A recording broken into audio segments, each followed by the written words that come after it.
Want to use the noise feature on your Apple Watch? By using this, you can monitor the sound levels around you to protect your hearing. In this video, I'll show you how to use the noise feature on your Apple Watch. So without wasting any more time, let's get started. Method 1. Using the Apple Watch. Open up the Settings app on your Apple Watch. Scroll down a little bit.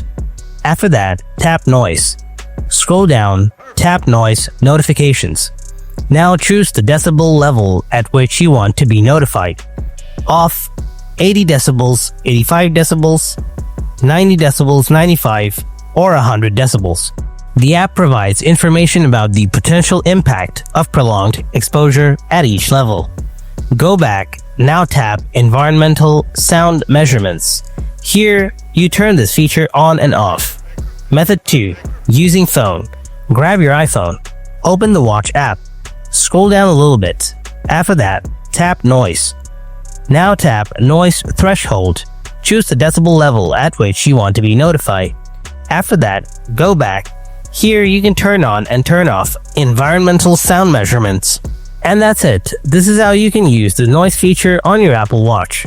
Hope you found this video helpful. If you did, then drop a like, and if you have any kind of questions, then ask me in the comment section below. Thanks for watching. I'll catch you in the next video. Until then, stay tuned. Goodbye.